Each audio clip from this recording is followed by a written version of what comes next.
참 예수님, 참 예수님, 인천에서 왔습니다. 김여름 아버지입니다. 오전 강의에서 오셨어요? 네. 오늘 인천에서 많이 오네요. 식사도 맛있게 하셨어요? 네. 김밥 드셨다고요? 네. 탄수화물 드셨네, 탄수화물. 탄수화물 맛있죠? 네. 탄수화물 먹으면 이제 소화가 되면서 혈당이 올라갈 거예요. 혈당이 올라가다가 쭉 올라갔다가 쭉 꺼질 때가 있을 거예요. 아마 한 2시경. 그럼 나른해지면서 졸릴 거예요. 이 오후 강의의 이제 단점은 졸릴 수 있다라는 거예요.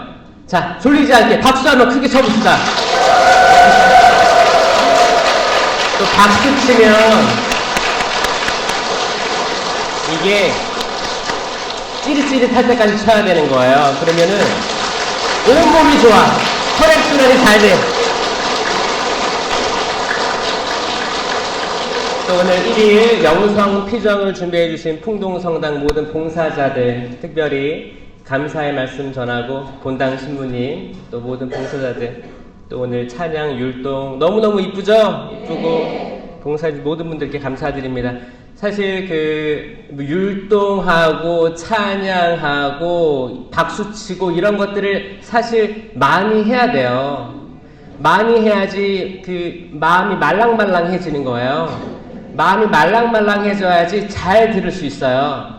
귀가 열리고 눈이 열리는 거예요. 왜냐? 우리는 너무 경직돼 있어. 때론 경직돼 있어. 예수님이 이러고 계시니까 뒤에 우리도 이러고 있어요. 성당 와서 이러고 있는 거야. 그게 아니고 사실 성당은 기쁨의 장소가 돼야 됩니다. 미사포 쓰고 이렇게 근엄하게 있어도 마음은 내적 기쁨으로 가득 차 있어야 되는 거예요. 예수님이 십자가에 이렇게 달려 계시더라도 우리의 궁극적인 희망은 뭐예요? 부활하신 예수님을 보는 거잖아요. 그 고통의 모습을 통해서 결국 그 긍정, 부활의 예수님을 만나고자 하는 신앙생활인 거예요. 여러분들이 지금 고통 중에 있을 수도 있어요. 때론 어떤 상황이든. 제가 아침이 아니구나. 한 1시간 전쯤에 여기 근처 카페에 갔었어요. 카페에 가서 저 이제 강의 준비도 하고 이제 조금 이제 카페 애들에는 좀 이렇게 클래식이 또 흘러나오기도 하고 차분하게 앉아서 이제 좀 준비를 하는 거죠. 준비하는 시간을 가지는데 바로 옆 테이블이 자매님 2분이 계시는데 얘기를 하는데 저도 모르게 쏠깃한 거예요. 그래서 잘 들어봤어요. 무슨 얘기를 하냐면 어떻게 하면 절세를 할 수 있는지를 얘기하더라고요. 절세의 민영화 말고 세금 절약하는 방법. 그게 뭐냐면 자식에게 어떤 유산이나 돈을 줬을 때 얼마까지 가능하냐. 한 분은 5천만 원까지 가능하다. 한 분은 1억까지 가능하다. 법이 바뀌었다. 이런 얘기 하고 있는 거예요. 쏠깃한 거예요. 잘 모르겠는데 목소리가 너무 커. 그 카페를 장악했어요. 그래가지고 나는 이렇게 보고 있는데 이제 바로 옆 테이블인데 울리잖아요. 그래서 듣고 있었어요. 제가 거의 1시간을 들은 것 같아요. 저는 오늘 강의 데리고 오려고 했어. 어떻게 하면 절세할 수 있는지. 자, 들어보니까 내용은 그랬어. 절세 이야기를 막 하다가 이걸 이제 자녀에게 이제 뭐 어떻게 지분을 주고 뭐 이렇게 하려다가 보면 세금을 많이 떼가니까 이걸 줄여야 된다. 그래서 사실 뭐 돈 문제가 진짜 이슈긴 이슈인가 보다라는 생각을 하게 됐고 한참 얘기하다가 뭘로 넘어갔는지 알아요? 생명보험. 나는 이렇게 절세 얘기하고 자녀에게 돈을 준다고 하길래 나는 나이가 많이 드신 분인 줄 알았는데 그게 거의 커튼이 서 있으니까 잘 못 봤어요. 근데 보니까 지금 애들이 어린 거야. 어린데 애기 때 생명보험을 들면 어느 정도 성인이 되면 다시 들어야 된다면서요? 아, 그래요? 난 모르지. 근데 그걸 얘기하는데 계속 귀가 쫑긋하는 거야. 이게 요즘 젊은 부모님들 이게 이슈인가 보다라는 생각을 조금 하게 됐어요. 아기 때부터 태어나자마자 생명보험을 들고 앞으로 이제 100세 뭐 이게 나오니까. 그러면서 생각을 했어요. 태어나자부터 생명보험, 돈, 혹시 뭐를 사거나 대비하는 거죠. 보험을 대비하는 거예요. 대비하고 이 아이가 컸을 때 또 이제 유아 생명보험은 안 되니까 성인 생명보험을 갈아탄 다음에 이 아이가 나중에 사회에 나가면 집을 살 수 없으니까 부모님 돈을 이렇게 뭐 1,000만, 5천이든 1억이든 이렇게 해서 절세를 하고 집을 사서 저는 그 대화를 들으면서 섬찟했어요. 사람의 자식의 인생을 설계를 한 거잖아요. 근데 이게 이 사람들만 하겠어요? 아니라는 거죠. 그래서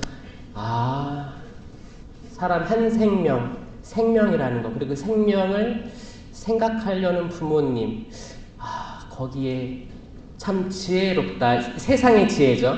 세상의 지혜를 대화를 하는데 저도 솔깃하는 거 보고 많은 분들이 이런데 솔깃하겠다라는 생각을 하고 제가 사실 준비해온 게 있었는데 오늘 강의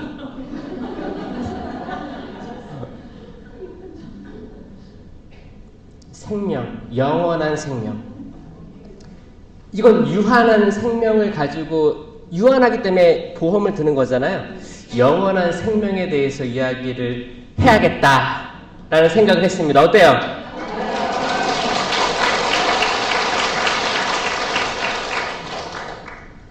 기도로 시작하겠습니다. 성부와 성자와 성령의 이름으로 아멘. 주님 감사드립니다. 이 자리에 이 당신의 양떼들 불러 모아주심에 감사드립니다. 진심으로 감사드립니다. 세상은 바쁘고 너도 나도 지혜롭다고 생각하여 자신들이 원하는 길로 나아가고자 합니다. 주님, 하지만 여기 모인 당신 양떼들 세상의 지혜보다 영원한 생명의 말씀, 당신의 지혜를 들으려 이 자리에 모였습니다. 이분들 축복해 주십시오. 이분들 축복해 주십시오. 이분들이 오직 당신 영원한 생명의 말씀을 듣고 따른다면 그 모든 세상의 축복들, 복들 자연스럽게 따라옴을 믿게 하여 주십시오.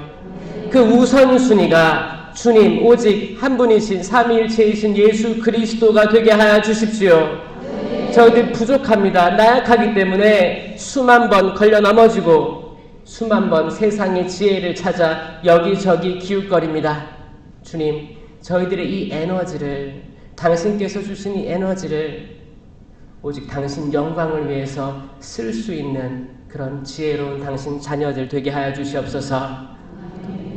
주님, 저희들 걱정들이 많습니다. 자식들에 대한 걱정들이 있습니다. 자기 스스로에 대한 걱정들이 있습니다. 특별히 물질적이고 건강적인 또 미래에 대한 걱정들이 있습니다. 이분들의 모든 생각과 마음들을 헤아려 주시는 분은 오직 당신이십니다. 저희가 그 모든 걱정과 근심을 당신께 맡길 때 저희들은 비로소 마음의 평화를 누릴 수 있을 것입니다. 주님, 저희 생각 많이 하지 않고 세상에 대해서 걱정 많이 하지 않고 오로지 당신을 향해서 걸어갈 수 있는 그 순박한 양떼들 되게 허락하여 주시옵소서. 아멘. 이 모든 기도 우리 주 예수 그리스도를 통하여 비나이다. 아멘. 성부와 성자와 성령의 이름으로 아멘.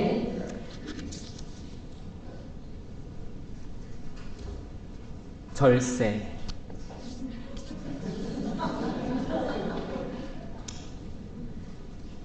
절세를 들으면서 그래도 돈이 있으신 분들이다 생각을 했어요. 있는데 어떻게 써질지 모르는 것 같아요. 그래서 마치 자녀들에게 주면 나중에 자녀들이 나를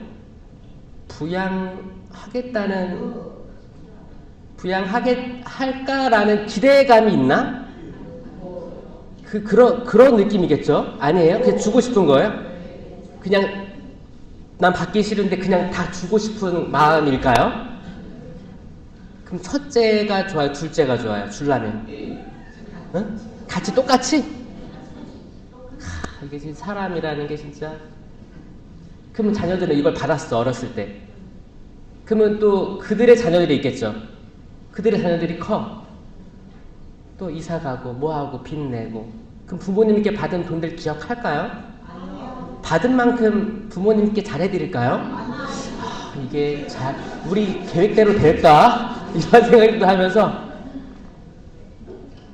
여러분들은 그나마 저는 지혜를 찾아서 온다고 생각하거든요. 하느님의 지혜는 이렇습니다. 마태복음 19장 16절에 기가 막힌 이야기가 나와요. 어떤 사람이 예수님께 와서 스승님, 제가 영원한 생명을 얻으려면 무엇을 해야 합니까? 라고 물어봐요. 이거는 모든 사람들의 질문일 수 있어요. 제가 여기저기 다 경험해보고 세상 풍파 다 겪어보고 산전, 수전, 공중전 다 파전, 육전 다 겪어봤는데 아직 영원한 생명을 잘 모르겠습니다. 성당 아무리 나와도 영적으로 뭔가 깨어있고 내가 개인적인 체험이 없기 때문에 내가 잘 신앙생활을 하는지 모르겠습니다. 주님, 영원한 생명이란 무엇입니까? 이 질문은 사실 우리 모두의 질문이거든요. 여러분들은 신앙 개인적인 체험 좀 많이 하셨어요? 하신 분도 있고 긴가민가한 분도 있어요. 있을 거예요. 그러니까 예수님 뭐라고 해요? 계명을 지켜라 라고 처음에 얘기하시는 거예요. 그러니까 이 사람이, 저는 처음에 이거 읽을 때 이 사람이 나이가 많이 있는 사람인 줄 알았어요. 저는 지금까지 살아오면서 모든 계명들, 예수님이 구체적으로 얘기해요. 10계명에 대해서 말씀하시는 거예요. 살인해서는 안 된다, 간음해서는 안 된다, 도둑질해서는 안 된다, 거짓 증언 하면 안 된다, 아버지 어머니를 공경하여라, 그리고 이웃을 내 몸같이 사랑하여라. 그러니까 이 사람이 스승님, 저는 어려서부터 이 모든 것들을 지켜왔습니다 라고 얘기하길래 저는 나이가 많이 좀 드신 분이 찾아와서 얘기하는 줄 알았어요. 근데 그 다음에 뭐라고 하는지 알아요? 그 젊은이는 이라고 정확히 표현합니다. 이 사람 젊은 사람이었어요. 젊은 사람. 다 지켜왔습니다. 이 자체부터 약간 조금 거짓말이 약간 있는 것 같죠? 젊은 사람이 이 모든 것들을 지키기에는 정말 하느님의 보호하심 없으면 정말 어려울 수도 있어요. 내가 완전한 사람이 되려거든 가서 너의 재산을 다 팔아 가난한 이들에게 나눠주어라. 그러니까 그 젊은이는 이 말씀을 듣고 어떻게 하면서 갑자기 슬픈 거야. 슬퍼하며 떠나갔다라고 성경에 나와 있어요. 이유는 뭐예요? 그가 많은 재산을 가지고 있었기 때문이다. 많은 재산을 가지고 있었기 때문에 내가 그 모든 10계명을 다 지켰다고 떵떵거리면서 얘기했었는데 사실 내가 근데 그 재산을 그대로 가지고 있으면서 또 영적으로 더 풍요로워지고 싶었던 거예요. 하느님과 재물을 같이 섬길 수 없습니다. 두 주인을 같이 섬길 수 없습니다. 정확히 이 젊은이에게서 두 주인을 같이 섬기고 싶어하는 욕망이 보이지 않나요? 욕망이 보입니다. 부자는 하늘나라 못 들어가죠. 이 부자는 두 가지로 이해할 수 있는데 뭐예요? 첫 번째는 물질적인 부자예요. 뭐 집이라든지 재산이라든지 차라든지 가족이라든지. 요즘에는 뭐 자녀들 잘 되면 어깨 피고 다니세요? 그 자녀들이 잘 돼가지고 부모님께 효도하면 좋으련만. 자신들이 이렇게 크게 된 게 부모님들이 희생하면서 자기들에게 영양분을, 자양분을 잘 줘가지고 좋은 토양에서 살게 해서 이들이 정말 그걸 깨닫고 부모에게 잘하게 되었으면 좋겠습니다. 여러분들의 자녀들이 그 눈이 띄어져서 부모님의 그 희생들을 헤아렸으면 좋겠습니다. 이거를 아들아, 딸아, 내가 이렇게 했다 일일이 다 얘기하기 약간 좀 부끄럽잖아요. 그냥 자연스럽게 알길 바라죠. 자연스럽게 알게 되길 바랍니다. 이거 기도하지 않으면 택도 없어요. 기대도 하지 마세요. 택도 없습니다. 그들이 깨이려면 이건 영적으로 깨어 있어야지 가능하게 된 거예요. 영적으로 깨어 있어야지 부모에게 효도할 수 있게 됩니다. 효도를 구걸하는 게 아니고 나 좀 받아오. 나는 너만한 나이 때 이렇게 희생하며 너를 이렇게 아기 때부터 키웠다. 이걸 어떻게 다 일일이 설명해. 커가면서 깨닫는 거죠. 그런 눈과 그런 마음이 열렸으면 좋겠어요.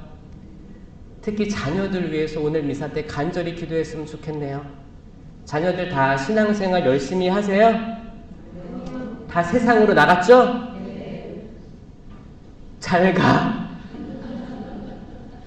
그래, 하느님이 언젠가 불러드릴 거라는 생각이 있어요?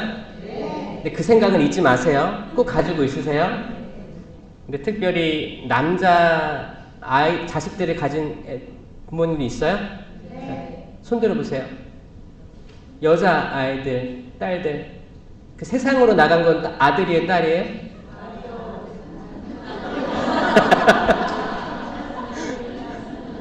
아마 똑같이 아들, 딸 똑같이 요즘 세상은 많이 나갑니다. 많이 나가요.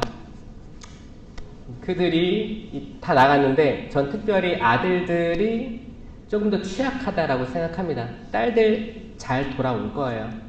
눈이 띄어지는 시기가 더 빠르다고 생각하거든요.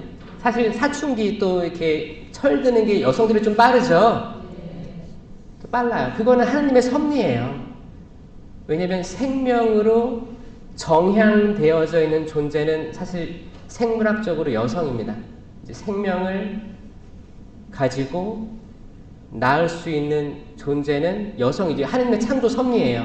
이들이 먼저 깨달을 수밖에 없어요. 이거는 그냥 일반 교육적으로 봤을 때도 더 빨리 성장하고 부모에 대한 그것들을 더 많이 이해하고 세상을 더 빨리 이해한다고 하더라고요. 이거는 뭐 성경적인 그런 게 아니고 일반적인 모든 학회들에서 얘기하는 것들이에요. 그래서 뭐 같은 나이여도 초등학교 들어가면 이미 틀려요. 그 뇌의 발달이라든지 세상을 바라보는 시야가 좀 다릅니다. 남학생들도 이거 알고 있어요. 알고 있어요.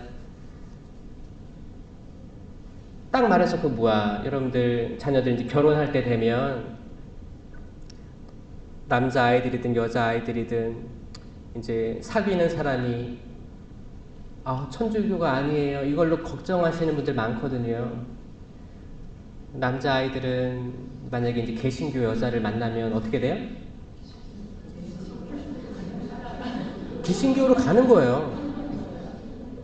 요즘 세상에 그 와이프 말 안 들었다고 어떻게 돼요? 혼나는 거예요. 혼나는 거예요. 만약 불교 신자인 자매님을 만났어요? 그럼 이 와이프에게 잘 해주기 위해서 와이프가 원하는 대로 하는, 이건 사랑의 방식이기 때문에 어쩔 수 없어요. 근데 딸들을 가진 부모님들은 더 희망이 많은 게 뭐냐면 이들이 만약에 개신교 남자애를 만났다 그러면 가슴은 아프지, 좀 서운하지, 그래도 꼭 성당에서 결혼해라 라고 얘기하잖아요. 이분들은 그 개신교 남자 데려올 거예요, 성당으로. 그러니까 걱정하지 마세요. 이 자매님들은, 딸들은 분명히 데려올 거고 애들 세례 시킬 겁니다. 그게 있어요. 그러니까 남자 아이를 둔 부모님들은 정말 그 천주교 여성을 만나게 기도를 많이 했으면 좋겠어요. 이건 진심이에요. 왜냐면 그게 창세기 때 그거잖아요. 하와를 꼬신 게, 악마가 하와를 꼬신 게 그 이유예요. 응? 거기 성경에 그렇게 나와 있어요. 악마하고 하와하고 대화하는 건 많이 있습니다. 길게 있어요. 근데 여자가 열매를 먹고 남자에게 주니, 남편에게 주니 그도 그걸 받아 먹었다. 아주 간단하게 서술되어 있습니다. 아담이 먹게 된 경위는 아주 간단해요. 악마하고 하와하고 대화하고 엄청 길어요. 뭐 처음부터 그 하느님께서 모든 걸 창조하셨을 때 모든 나무 열매 다 먹지 말라고 했지? 아니, 그게 아니고 다 먹되 이거는 먹지 말라고 했었어. 이 대화를 계속해요. 근데 마지막에 결국 여자가 주니 남자는 그걸 먹더라. 이 단순한 여기서 인생의 진리를 발견할 수 있는 게 남자들은 사실 1+1이 맞다. 진짜 맞아요. 그러니까 여성들의 신앙심이 얼마나 중요한지. 저는 천주교에서 여성이 70%가 신앙이 있어요. 남성 30%라고 하는데 더 떨어질 거라고 생각합니다. 여성들, 여러분들이, 남성들 죄송합니다. 근데 여기 나온 남성들은 그 30%에 든 거예요. 대단하신 분들이에요. 가지고 일반적으로 퍼센테이지가 그렇다. 그러니까 특별히 남자 아이들 가지신 부모님들, 꼭 아까 손 든 거 보셨죠? 딸들 가진 부모님들, 자, 친해지세요. 친해지시고, 딸들은 아무데나 보내도 돌아올 거라는 전 믿음이 있습니다. 그러니까 사람들이 그렇습니다. 그렇다면 누가 구원받겠는가? 이렇게 계명을 잘 지켰다고 하는 이 젊은이가 이렇게 슬퍼하며 떠났는데 예수님께서 낙타가 바늘구멍으로 들어가는 게 그 부자들이 하늘나라 들어가는 것보다 더 쉬울 거라고 생각해요. 자, 여러분들 낙타가 어떻게 바늘구멍으로 들어가는지 아세요?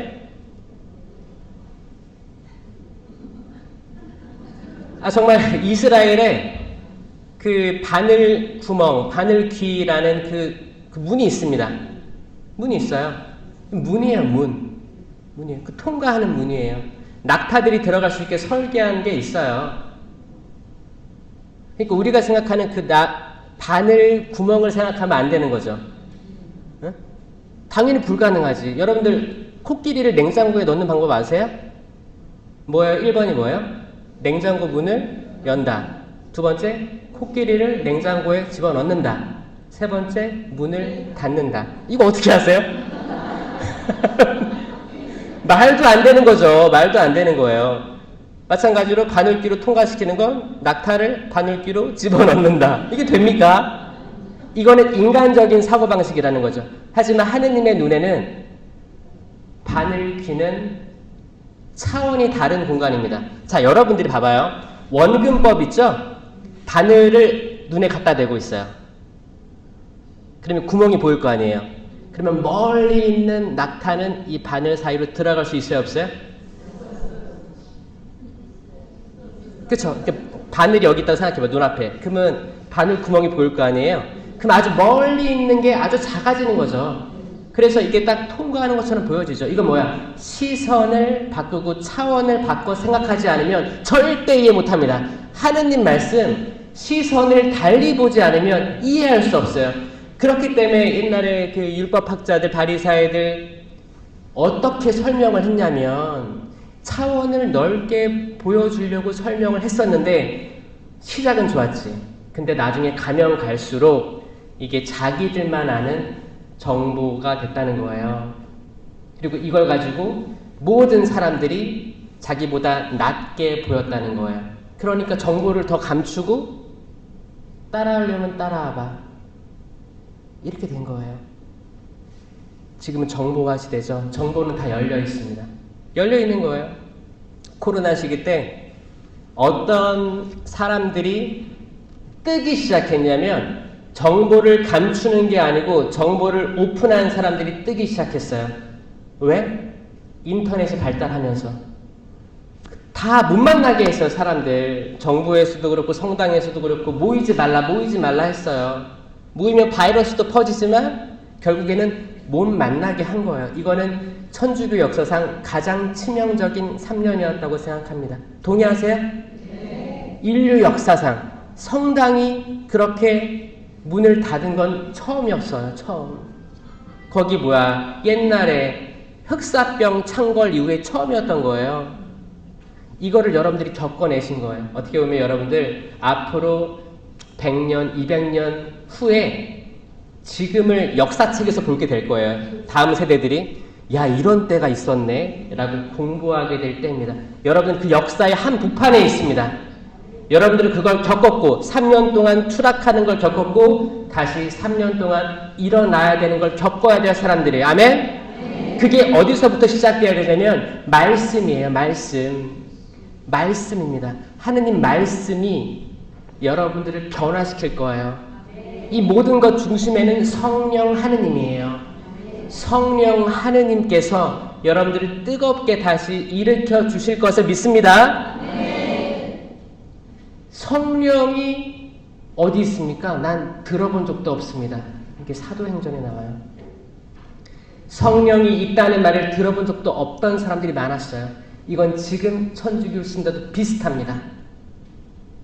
성령 강림 대축이 다가오죠? 이 성령에 대해서 여러분들은 어떻게 인식하고 계세요?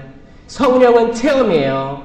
구약이 하느님의 역사, 신약이 예수님의 역사라고 구분해서 생각하면 지금은 성령의 역사거든요?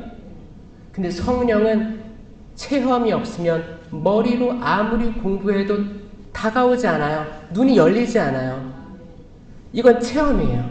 체험. 여기에는 감성이 들어가야 됩니다.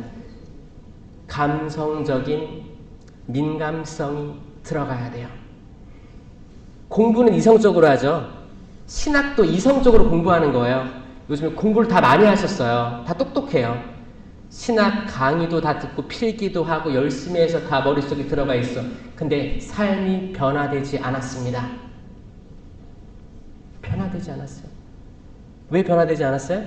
하느님을 머리로만 아는 거. 이거는 율법학자, 바리사이, 사두가는 똑같은 거예요. 그들은 율법 613개, 615개 조항 다 외우고 다녔어요. 그러면서 어떻게 해요? 사람들을 심판하고 다니는 거죠. 근데 예수님의 말씀 뭐였어요? 사랑하여라. 사랑하여라. 제발 어떻게 사랑해요? 하느님을 사랑하고 이웃을 사랑하는데 그 대신 그 먼저 너 스스로를 사랑해야 된다. 이웃을 내 몸과 같이 사랑하여야 한다. 문제는 우리가 우리를 사랑하지 못하는 데 있습니다. 우리를 사랑하지 못하면 이웃을 사랑하는 거는 거짓말이 되는 거예요.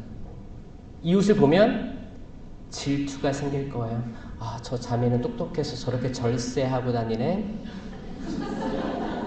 저 자매는 뭐가 그렇게 잘나서 부모에게 돈 받아가지고 자식들 어렸을 때부터 생명보험 들게 했네. 다 비교거리고 다 질투, 시기. 인생이 복잡해지는 거예요. 복잡해지. 하루하루가 이 세상적인 지혜랑 싸우면서 복잡해서 심장이 콩닥콩닥. 어떻게 살아야 되지? 나 과연 늙음하게 애들이 나 케어할 수 있을까? 불안감. 이 불안감으로 평생을 살아간. 그럼 이들이 나를 케어하기 위해서 나는 어느 정도 돈을 만들어가지고 애들 줘야겠다. 사람이 자녀들에게 보험을 드는 형국으로 가는 거죠. 여기에는 사랑도 없어요. 불안감만 있기 때문이에요. 불안감. 그래서 제가 요즘에 지금 세상을 살아가는 사람들이 육체적인 질병보다 더 무서운 게 뭐예요? 정신적인 질병이에요. 정신적인 질병이 뭐가 있어요? 우울증이 있고 조울증도 있죠. 나는 이거 거의 대부분 있대요. 현대를 살아가는 모든 사람들에게 이 조울증이 미묘하게 남아 있대요. 나는 좀 조증인 것 같다 있어요? 조증이 뭐냐면 기쁜 거야. 그냥 무작정 기쁜 거야. 나는 좀 우울하다. 그런 사람 있어요? 지금 나 들까 말까. 이게 학자들의 평이에요. 다들 그쵸, 이거를 숨기고 싶겠죠. 근데 본인이 자기가 제일 잘 알아. 오늘 뭐 재밌는 거 없을까? 너무 우울한데? 나갈까? 만날까? 이야기할까? 남들을 그렇게 욕하면 내가 채워질 것 같죠? 공허해요. 심심한데 술 한잔 할까? 술을 그렇게 많이 먹고 하면 1차 갈까? 2차 갈까? 3차 갈까? 그 공허함은 절대 채워지지 않습니다. 오히려 1차 갔다 1차에서 끝내면 다행이야. 지금 여러분 남편들 얘기하는 겁니다. 근데 2차 가고 3차 가면 이제 싸우기 시작하는 거예요. 싸워요. 술 먹고 이제 감정이 내려가면 속에 있던 말들 하면서 나 무시하냐부터 해서 싸워. 이게 처음에 끊어야 되는 거예요. 그렇죠? 여러분들의 남편들이 그렇게 되길 바랍니다. 기도 많이 하세요. 남자들 위해서 기도하세요. 저는 예수님께서 남성성으로 오셨잖아요. 이것도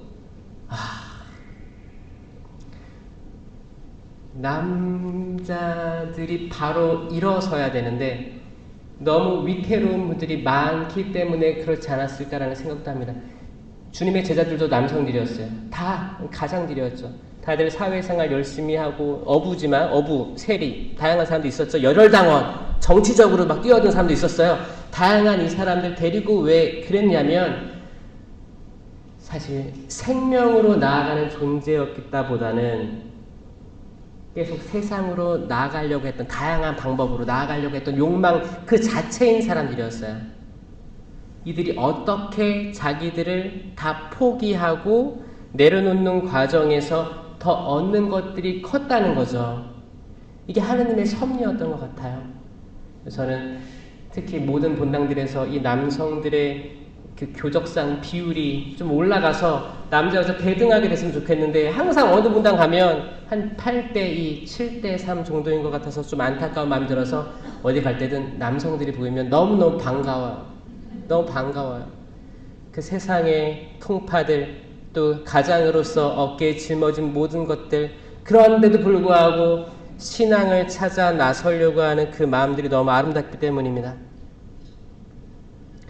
내 이름 때문에 집이나 형제나 자매, 아버지나 어머니, 자녀나 토지를 버린 사람은 몇 배로 받아요? 100배.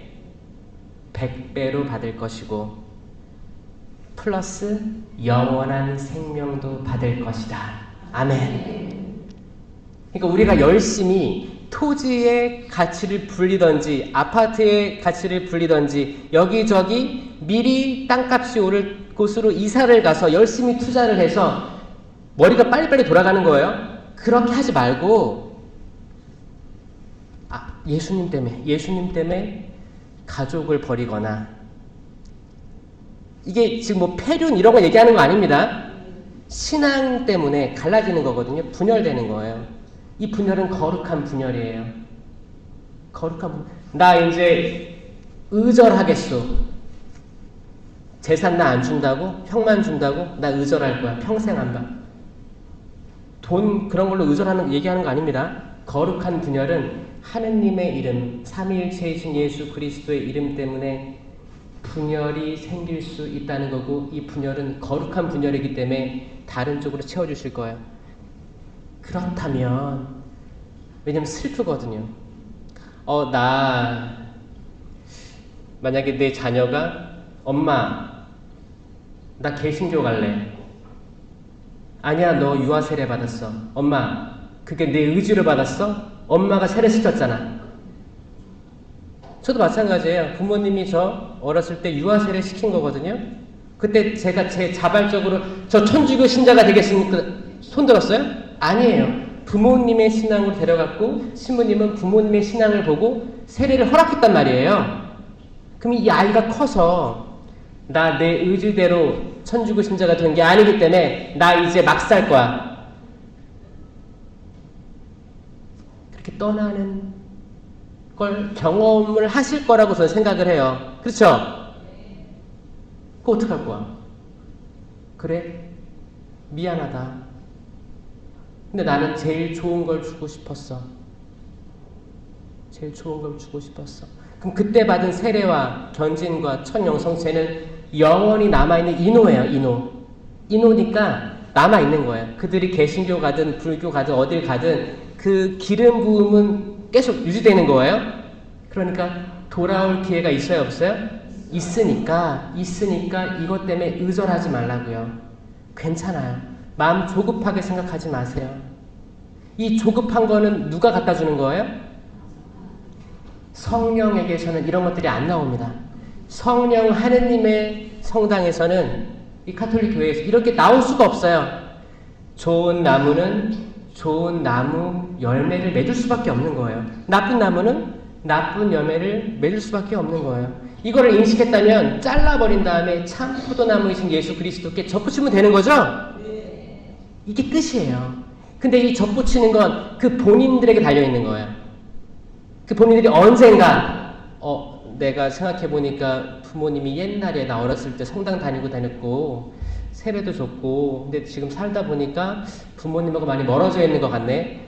열매들이 별로 즐겁지가 않네. 행복하지가 않네. 아 그래, 이 가지 잘라버리고 예수 그리스도께 접붙여야겠다. 다시 부모에게 효도할 마음을 가져야겠다. 부모님이 기뻐하면 그게 곧 내 기쁨이요 라고 깨닫는 그 순간, 그게 그때예요. 여러분 룻과 나오미 이야기 알아요? 룻기에서 뭐가 나오냐면 그때 룻 보아즈도 나옵니다. 룻이 있었는데 이 룻이 그때 이스라엘에 기근이 들었어요. 비가 안 와. 비가 안 오면 거기에 있는 땅에 곡식들이 자랄까요? 안 자랐어요. 안 자랐어. 그래서 거길 떠나서 모압 땅으로 이주합니다. 아들 둘 데리고 이주하는 거예요. 왜? 잘 먹고 잘 살라고. 잘 먹고 잘 살기 위해서 간 거예요. 이주해 갔어요. 거기서 이방 여자들을 만난 거예요. 아들들이. 그 중에 하나가 룻이었죠. 근데 남편 두 아들이 다 모압 땅에서 죽습니다. 이 룻은 미래에 더 잘 살기 위해서 이주했는데 남성들이 다 죽었어요. 두 아들, 남편. 그러면 이 룻에게 남은 게 뭐예요? 두 며느리밖에 없었어요. 두 며느리. 다 이방 민족. 그 마음이 어땠을까요? 처참하지 않아요? 거기 모압에서는 룻은 이방인이었어요. 이스라엘에서 왔잖아. 이방인인데 여기 다 모압 여자들이고 다 죽은 거야. 털레 이 마음으로 나 다시 돌아가야겠다라고 생각한 거예요. 이건 이주민들도 마찬가지입니다. 저 호주에서 저는 오래 살았어요. 살다가 왔는데 단편적으로 호주만 봐도 많은 이주민들이 있습니다. 한국에서 그래도 잘 산 사람들이 많아요. 이주에 갔어. 이주에 가서 자식 낳고 자식들 좋은 환경에서 교육시키려고 노력했단 말이에요. 그리고 시간이 지난 다음에 애들이 컸어. 한국말보다 영어를 더 잘해. 어? 그럼 어떻게 해요? 애들이 부모님을 무시하기 시작합니다. 왜냐? 자기는 한국 사람 부모에게 태어났지만 호주 사람인 거예요. 호주 사람인데 학교 가면 다 호주 애들 만나잖아요. 그래, 난 호주 사람이 하는데 집에 가면 한국 부모님이 있는 거예요. 본인들도 괴로운 거야. 그러면서 점점 멀어져요. 점점 멀어지면서 호주 사람들하고 어울리는 거죠. 그게 맞죠. 어떻게 보면 흐름이 맞아요. 문제는 뭐예요? 남아있는 본인들이에요. 나는 자녀들 때문에 다 포기하고 넘어갔는데 나 늙음하게는 한국에서 살고 싶다라는 생각이 든다는 거예요. 내가 병원도 그렇고 이런 것들이 또 친구들도 있잖아요. 나중에 한국 들어가고 싶다. 왜냐면 거기서 존중 못 받고 부모로서도 좀 어렵고 이런 것들이 호주만 그러겠습니까? 미국, 캐나다, 영국 다 그렇습니다. 다 그래요. 그 갈등 중에 있는 거예요. 이 룻도 나 다시 돌아가고 싶다. 내 친구들 거기 다 있고. 그래서 돌아가는 거예요. 그때 이 룻을 따라온 며느리 중에 한 명이 나오미여서 나오미. 뭐라고 해요? 어머니의 결례가 곧 나의 결례입니다. 세상에 이런 며느리들이 많았으면 좋겠어요. 어머니의 결례는 어머니의 결례고 나의 결례는 나의 결례죠. 어머니 여기서 헤어지죠. 이런 분들이 적었으면 좋겠어요. 룻은 이제 룻의 이야기는 거기까지고 이제 나오미 입장에서는 자기 땅에서 이제 거기 시어머니 따라서 다른 데로 이사해야 되는 거예요. 그렇죠? 떠나는데 어떤 마음이었을까? 마치 여기 편안히 살면 가족들도 있고 살 수 있을 텐데 시어머니가 너무 안 된 거야. 이주에서 살고 있는데 남편, 아들 둘 다 죽었어. 아무것도 없는 거예요. 이 나오미에게는 이제 룻은 나오미에 대한 그런 애틋한 연민이 생긴 거예요. 연민이 생겨서 따라가는 거예요. 나오미를 따라가는 거예요. 따라가니까 누굴 만나요? 결국에 보아즈를 만나는 거예요. 보아즈가 거기서 엄청 훌륭한 사람이었거든요. 엄청 훌륭한 사람이었는데 그를 만나서 하나님께서 그 역사를 보여주시는 거예요. 그 사람의 희생과 어떤 감성적인 것에 따른 이 감성이 단순히 뭐 이렇게 나는 잘 울어, 난 감성적이야 이런 게 아닙니다. 마음의 민감성이에요. 하느님 말씀 듣는데 민감성. 내가 사람과 사람 대화를 나누는데 이 사람이 이런 쪽으로 어렵구나, 힘들구나 공감하는 태도입니다. 내가 마음이 끌려. 이 사람 위로가 필요하다. 위로해주는 모습이에요. 세상 사람들 똑똑해가지고 이성적이래요. 그리고 감성적인 사람들은 많이 울기도 하고 많이 짜증도 내고 많이 이렇게 막 우락부락하기도 하고 그래가지고 그 사람들을 좀 격차가 있다고 할까요? 이성적이고 또릿또릿하고 감정에 치우치지 않는 사람을 더 높게 평가하는 시대에 살고 있는데 저는 이게 아니라고 생각해요. 결국에 세상에 수많은 나쁜 것들을 결정할 수 있는 그 부류는 이성적이라고 생각하는 부류들이 많이 결정합니다. 지금 세상에 우크라이나, 러시아, 이스라엘, 가자 그 많은 큰 전쟁들을 일으키는 사람들은 감성적이지 않아요. 어떻게 해요? 테이블에 딱 모여가지고 자 이런 논의가 있습니다. 회의하는 거예요. 되게 이성적으로 보여요. 딱 정장 갖춰 입고 딱딱딱 여기 뭐 계급장 몇 개 달고 있고 상황이 이렇습니다. 그래요. 공격합시다. 이건 이성적인 판단으로 수많은 학살자들을 만들어낸 거예요. 이건 인류의 역사예요. 차라리 감성적이야, 감정적이야. 1대1로 야 너 그랬잖아 왜 그랬어 막 싸워. 이거 돌아와 보면 자기가 더 속상해. 자녀에게 너 내가 이거 하지 말라고 했지 왜 그랬어? 차라리 이게 훨씬 나아요. 내가 말로 상처를 줘도 알아요. 준 사람 알아. 내가 너무 격했지 미안해. 오히려 더 잘 될 수 있는 연결고리가 생겨요. 차라리 이게 뒤끝이 없어요. 뒤끝이 없어요. 나는 원래 평생 감성적이었는데 좀 가까운 거죠. 그렇게 창조된 거예요. 거기에 장점이 있을 겁니다. 자기가 자기를 부정하지 마세요. 하느님 나 왜 이렇게 창조했어요? 슬퍼하지 마세요. 그렇게 지음 받은 거예요. 그걸 통해서 하느님의 역사가 이루어질 거예요. 그걸 믿으셔야 돼요. 근데 어떤 사람이 진짜 평생을 그렇게 산 거야. 근데 나는 이런 내가 너무 싫은 거야. 30대, 40대 너무 싫은 나머지 내가 우울증에 걸려요. 내가 내 존재를 부정해버려요. 그럼 내가 나를 사랑할 수가 없습니다. 내가 나를 사랑할 수가 없어요. 내가 나를 알면 조금 조절하면 되는 것 뿐이지 내 존재 자체를 미워할 필요는 없는 거예요. 그렇게 해서 감정을 주고받고 혹은 자녀들에게 상처를 주기도 하고 부모에게 상처를 주기도 하고 했으면 빨리 이걸 풀고 다시 회복할 수 있는 거죠. 이성적이라고 생각하는 사람들은 자기가 잘못하고 뭘 잘못했는지 잘 모르는 사람들이 사실 많이 있죠. 지금은 성령의 시대는 감성의 시대입니다. 이 감성이 아니고서는 하느님의 그 미묘한 사랑을 체험하기 어렵습니다. 그렇지 않아요? 여러분들 만약에 여기 기도회 하기 전에 율동하고 박수치고 찬양하고 하라고 했을 때 아니야. 난 그런 사람이 아니야. 알렐루 알렐루 역지 이거 하는데 사람들이 이렇게 하잖아요. 그러면 아니야 나 저럴 수 없어. 절대 안 해. 아니야 나는 똑똑한 사람이야. 난 이해할 수가 없어. 여기서 왜 이렇게 하는지 이해할 수 없어.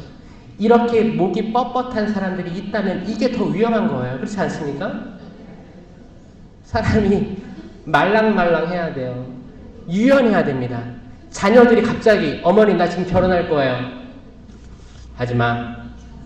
엄마 준비가 안 됐어. 이게 아니고 어머나 갑자기 무슨 일이야. 이런 마음은 그 민감성이 없어 못합니다. 화내요. 뭐라고 내가 너 어떻게 키웠는데 너 개신교 신자를 데려와가지고 그게 아니고 마음의 평화를 내적 평화를 간직하면서 주님 저에게 무슨 말씀을 하려고 하십니까? 정말 최선을 다해서 키웠는데 제가 어떻게 이런 상황을 받아들일 수 있습니까? 당신 어디 계십니까? 제가 흥분하지 않고 분노하지 않고 격정내지 않게 해주시고 이 관계를 잘 유지할 수 있게 도와주십시오. 당신께서 부모와 자녀 사이의 관계를 만들어주지 않았습니까? 도와주십시오. 이 기도가 나와야지 진짜 신앙인이지. 성당에서는 아멘 아멘 미사보 딱 쓰고 네네 동사 열심히 하고 성체 딱 모시고 집에 들어가서 이놈의 새끼 어딨어? 나는 심판자가 될 거야. 나는 한번 생각하는 건 내가 옳은 거야. 나는 말 바꾸지 않아. 너 내 말 들어야 돼. 내 말 들어야 돼. 너 잘못했어. 이 심판자가 되는 게 선악과 나무 열매 먹는 거라니까요. 선악을 분별해서 내가 분별해서 난 분별할 수 없어요. 선악을 조금 느낌만 가지고 있는 거지 그걸로 진짜 판단할 수 없어요. 하느님만이 온전히 판단할 수 있습니다. 열매를 보고 판단하는 거예요. 열매를 보고. 근데 그 순간 즉흥적으로 너 방에 들어가서 나오지 마. 뉘우쳐. 자녀들은 헐 나 잘못한 거 없는데. 이거 뭐예요? 부모 생각이 그런 거예요. 부모 생각. 근데 거기에는 즉흥적인 심판과 결단과 엄마 생각이 맞아. 내가 하는 건 다 옳아. 난 어떻게 절세하는지 다 알고 있고 엄마 공부 많이 했어. 경제적으로 공부 많이 했어. 엄마 따라와. 그렇죠. 우리는 이성적으로 지금 차 있어가지고 오히려 그렇게 심판자가 될 수 있다. 아담과 하와가 첫 번째 유혹은 그거였어요. 어떻게 하면 선과 악을 구분해서 그렇게 심판자가 될 수 있었는지. 결국 에덴 동산의 핵심은 뭐였냐면 선과 악을 알게 하는 나무가 아닌 생명나무의 존재였습니다. 그렇죠? 에덴 동산에 선악과 나무만 있었어요? 생명나무가 핵심이에요. 생명나무. 생명나무가 거기 있었어요. 동산 한가운데 선과 악을 알게 하는 나무와 생명나무를 심으셨다. 그런데 아담과 하와는 선악과 나무 열매를 결국 먹었죠. 추방됐어요. 그리고 성경에서 말씀하시길 창세기 이게 1장 3장이에요. 3장 2장 3장에 에덴 동산 나오거든요. 뭐라고 했어요? 이들이 다시 돌아와서 생명나무 열매를 먹게 해서는 안 되지 하고 불칼로 막아놓은 게 에덴 동산의 끝 이야기입니다. 그러면 핵심은 뭐예요? 생명나무 열매를 왜 못 먹었는가가 질문이었는데 수많은 천주교인들이 왜 그들은 선악과 나무 열매를 먹고 쫓겨났는가에 집중하는 거예요. 그게 아니고 생명나무 열매가 주어졌다가 핵심이었어요. 이게 하느님의 사랑이에요. 그런데 인류가 눈이 가리워져서 못 본 것 뿐이죠. 마치 성당에 들어와서 이 십자가 예수님 달린 거 보고 죽음, 어두움, 슬픔, 고통스러움이 먼저 느껴지신다면 이거는 구원 역사를 잘 내가 이해 못하고 있는 거예요. 눈이 가리워져 있는 거예요. 전 성당에 딱 들어올 때 성수에 딱 찍잖아요. 그리고 기도하잖아요. 뭐라고 기도해요? 주님이 성수로 죄를 씻으시고. 이 죄는 뭐예요? 이건 소죄예요. 소죄. 죄를 씻어주는 건 고해성사죠. 고해성사로 씻겨지는 건 대죄. 대죄는 10계명에 반대된 죄들을 대죄라고 하는 거예요. 들어올 때는 내 죄를 씻어주시고. 이건 소죄, 소죄. 자잘한 죄들 있잖아요. 1계명이 뭐예요? 한 분이신 하느님을 흠숭하여라. 2계명? 하느님의 이름을 함부로 부르지 마라. 3계명 주의를 거룩히 지켜라. 이 3개가 하느님에 대한 사랑이에요. 그 다음부터 이제 쭉 나오는데 네 번째 계명이 뭐예요? 부모에게 효도하여라가 이웃에 대한 계명 중에 가장 으뜸에 있는 게 부모에게 효도하여라예요. 부모에게 효도하라. 그 다음에 사람을 죽이지 마라. 간음하지 마라. 도둑질하지 마라. 거짓 증언하지 마라. 남의 아내를 탐하지 마라. 남의 재물을 탐하지 마라. 7개가 쭉 나오는 거예요. 이 10계명에 반대된 게 대죄. 여기에 들진 않지만 뭐 자잘한 거 있잖아요. 만약에 거짓말을 하지 마라가 있잖아요. 이건 거짓 증언을 하지 마라거든요. 이건 법적인 용어예요. 내가 법정에서 나의 이득을 위해서 거짓말로 증언하지 말라는 거예요. 이건 단순한 거짓말하고 틀립니다. 그 솔로몬이 엄마 둘이 왔잖아요. 엄마 둘이 와서 아이 하나 데려왔잖아요. 이 아이가 저의 아이입니다. 이건 법정 증언이었어요. 임금 앞에서 증언한 거였어요. 이게 죄지. 근데 일반적으로 어머 언니 진짜 오랜만이다. 어머 왜 이렇게 이뻐졌어. 이거 다 거짓말이잖아. 그냥 인간적인 관계를 위해서 얘기하는 것 뿐이란 말이에요. 파마했네. 완전 잘 됐다. 어머 완전 잘 됐다. 그래 이건 인간끼리 윤활유 역할이죠. 이런 걸 가지고 고해성사 안 하잖아요. 주님, 신부님 제가 오랜만에 언니 만났는데 진짜 못생겼는데 이쁘다고 얘기했습니다. 쌍꺼풀 수술하고 나타났는데 진짜 잘 안 된 것 같은데 너무 잘 됐다라고 얘기를 했어요. 이건 고해성거리가 아니에요. 소재. 자잘한 죄예요. 그 뭐예요? 들어올 때 성수집과 함에 제 죄를 씻어주시고 마귀 제 죄를 씻어주시고 마귀 몰아내시고 이 기도를 하는 거예요. 그러면 이 소재가 언제 없어져요? 이 미사 전례 말씀의 전례 직전에 신부님이 사제경을 외워줘요. 뭐 제타시오 하고 자비를 베푸소서 하고 그때 더 없어지는 거예요. 소재는 미사 때 없어진다. 아멘? 이것도 인식하셔야 되는 거예요. 소재는 미사 때마다 없어지는 거예요. 소죄는 고해성사거리가 아니고 미사 때 없어진다. 아멘? 꼭 기억하세요. 소재 많이 얘기하지 마세요. 괜찮아요. 그럴 수 있는 거예요. 그럴 수 있어요. 좋은 말들 많이 해주세요. 칭찬의 말들. 그게 내 이득이 아니라면, 내 실질적인 뭐 돈과 관련된 재물과 관련된 법정 증언이 아니라면 좋은 말들, 이거를 하얀 거짓말이라고 해요. 영어로도 있어요. 화이트 라이라고 해요. 그거는 그럴 수 있지. 뭐 자식들하고 전화 끊을 때 아들 사랑한다. 내 엄마 사랑해요. 퍽이나 그냥 약간 그 인사치레 그런 거 있잖아요. 진심이 아닐 수도 있단 말이에요. 그렇죠? 그런 거에 대해서 해방되시기 바랍니다.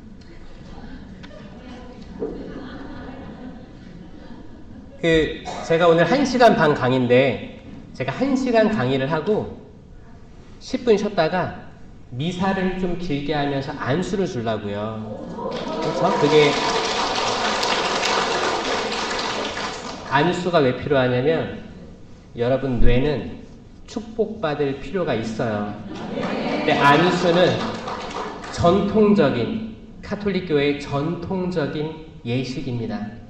특히 저는 여러분들 뇌가 진짜 쓸데없는 것에 반응하지 않고 다가오지 않은 미래에 대해서 조급해하지 않고 즉흥적으로 분노하지 않고 이렇게 좀 편도체 활성화가 있어요.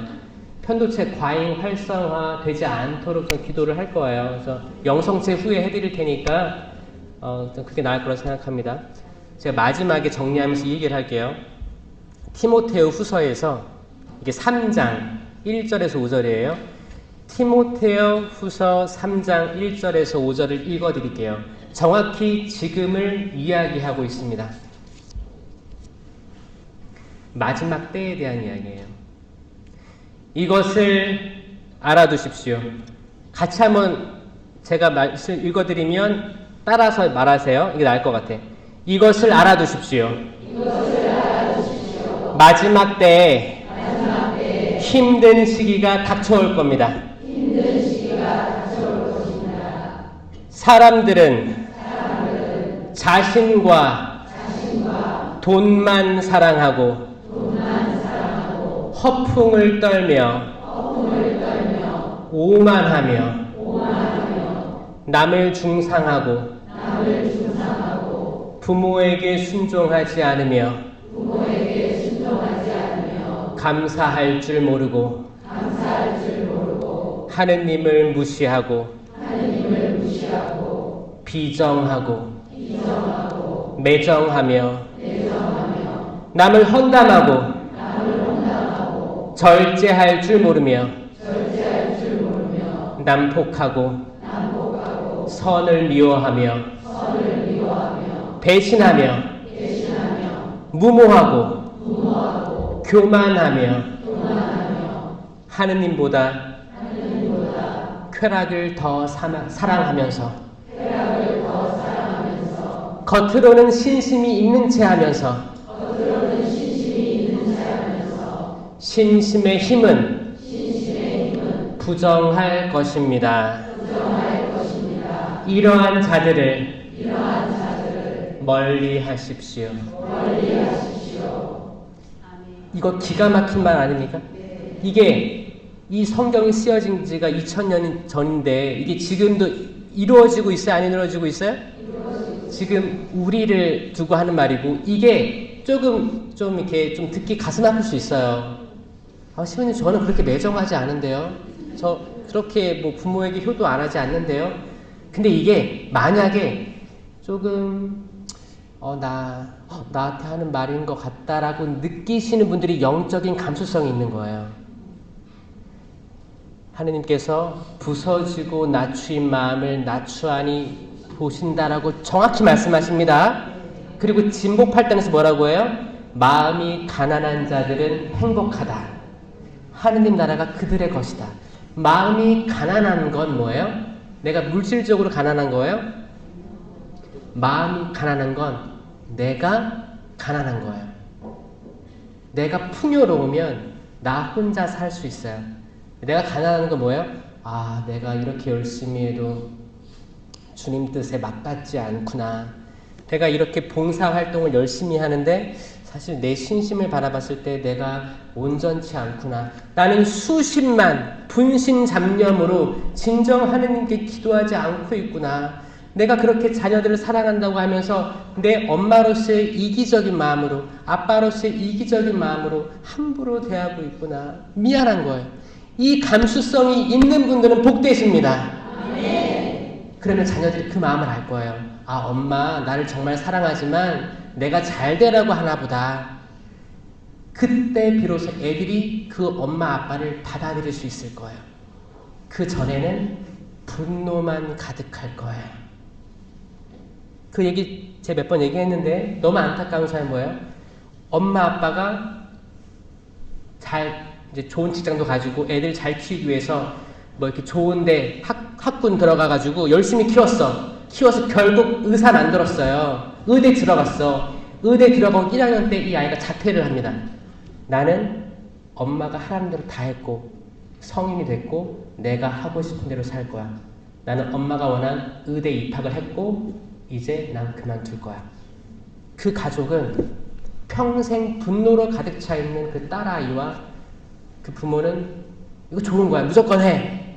이 공포감 속에서 이 감옥 속에서 살아온 완전히 분열된 집안이었어요. 나중에 그 어머니가 회개하면서 눈물 쏟고 이야기하면서 그 기도했을 때 그때 모든 사람들이 가슴 아파했는데 그거예요.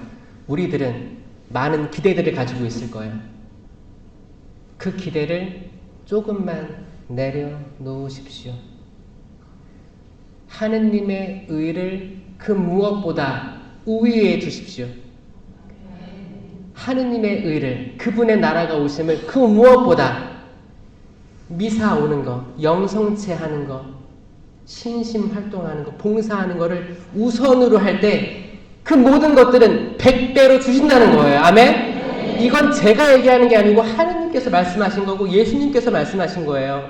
그 사람들은 내세 영원한 생명도 받겠지만 현세 그 모든 것들을 받게 될 것이다. 아멘. 그거 다 받으시기 바래요. 내가 현세의 모든 걸 받기 위해서 아둥바둥 살려고 내 건강 해치고 내 모든 정신 분열시키고 사람들끼리 내가 진짜 독해 보인다는 말 듣지 말고 평화로움 간직하시고 다 내어주시고 내가 가진 거 있으면 나눠주시고 기부도 하시고 기쁘게 신앙생활 하세요. 그러면 하느님께서 알게 모르게 다 두둑히 곳간을 넉넉하게 해 주실 것입니다. 이게 축복이에요. 살아있는 말씀이고 여러분들의 관절과 골수를 쪼개어 깊숙이 말씀하시는 살아있는 그분의 말씀입니다. 이걸로 오늘 아침에 1강의 때 들으신 것처럼 필리피서 기뻐할 수 있는 거예요. 항상 어떤 상황이나. 왜냐? 내적 평화가 있기에. 필리피서 쓸 때 바오로 사도는 감옥에 있었습니다. 놀이공원에 있던 게 아니었어요. 놀이공원 다닙니다 기뻐해서 이게 아니고 감옥에 있으면서 진심으로 쓴 거예요. 나 이제 죽기 직전이에요. 어떻게 될지 몰라요. 그렇지만 여러분들 기뻐하십시오. 거듭말합니다. 기뻐하십시오. 우리가 어떻게 좋은 걸 많이 받았는데 나쁜 것이라고 어떻게 거절할 수 있겠습니까? 아멘. 그 모든 것들을 받아들일 때 우리에게 내적 기쁨으로 충만해지고 우리는 참 포도나무에 접붙여 있는 거예요.